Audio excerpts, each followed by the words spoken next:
Just to give you a bit of a brief overview, I guess, for those of you who are not familiar with Midlothian, we're a small local authority in Scotland, one of the 32 local authorities that we've got. Historically, we've been a customer of Smoothwall using their on-premise technology. Now, that hasn't been in a replacement plan for a number of years, so it wasn't a direct comparison when we went out to market. We looked at different suppliers, and we ultimately settled on Lightspeed, both the filtering product in the first instance as that catch-all to make sure that we were blocking and allowing the appropriate content by user.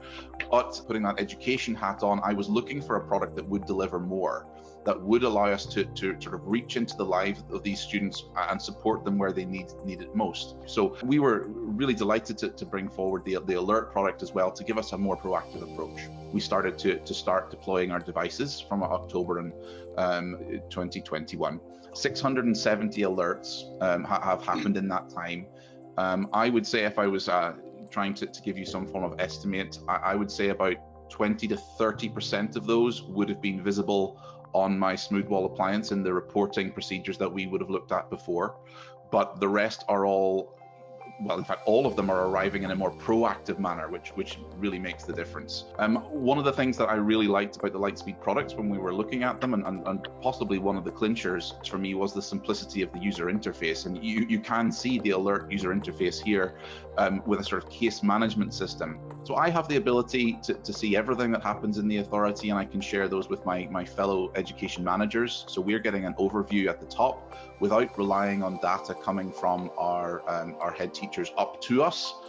So we're able to see that, as I say, in real time. Another major feature which I really feel we benefit from is seeing that screenshot. And I'm looking there for things like, what sort of a document are we working in here? Is this something that's being shared by the teacher? Is this an alert that we need to take further? We're working with the Lightspeed Safety Specialist team. I confess to being a little bit reticent whenever we first put this on. I was thinking from my own personal well-being and my own personal thoughts, how are we going to manage this? How am I going to feel that I'm constantly checking my phone at 2, 3 in the morning to check if anything is coming through? And this is where this team really helps allow us to provide a 24/7 service. If this happens through the school day and an alert is reviewed by the Lightspeed safety specialists, I'm getting a phone call. Often that means that I'm able to pass that phone call directly on to our school so that they can take immediate action. And in most cases, those phone calls are now happening within 10, maybe 5 minutes of the actual alert record happening. So it's really timely intervention that we're making here. We don't enable instant messaging services within our network using Lightspeed Filter. We block those out. But of course, where there is a will, there is a way.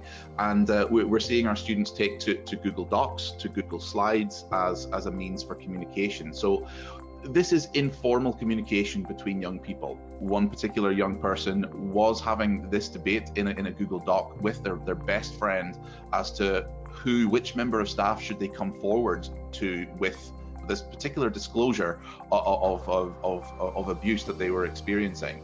And us being able to pick up the alert, to be able to have that information to hand, meant that we were able to, the school were able to take that information to her directly and to make, to take some of the anxiety out of that situation, to be able to say, look, we've seen what you're chatting with your friend about. Can we talk more about this? This one, it pulls in our safety specialists a little bit more. What we're seeing from a Google searching on our Chromebooks and iPad devices is like a stream of consciousness from our young people. They are firing up a new browser and they're straight into that Google search bar. But in this one, we'd had some form of domestic disagreement at home in an evening, and you're starting with the how-to searches, how to first of all, cause harm to family members. I'm paraphrasing, of course, here. And then, of course, how to cause harm to yourself. Well, this was happening around 11:30 in the evening. I was already on the phone to our duty social work officer whenever Lightspeed safety specialist gave me a call. Their approach to this particular case meant that they wanted to escalate this to duty social work as well. But of course, that number was busy because I was chatting to them. Again, I was really relieved that they took it a step further, and they actually called Police Scotland on our behalf, allowed them to mobilise, and we ultimately had an eyes-on visit for that young person. We had police officers and social workers at the door within, I think, 70 minutes and 60 minutes of the call, and police were certainly notified within 10 to 15 minutes. That's the one I reference when I say that I now feel more comfortable to sleep at night, because I'm that practical example has happened for us in Midlothian, where I know if I'm unavailable, that route of escalation does work and will work to support our young people as we go forward. Learn more about keeping your students safe at lightspeedsystems.com.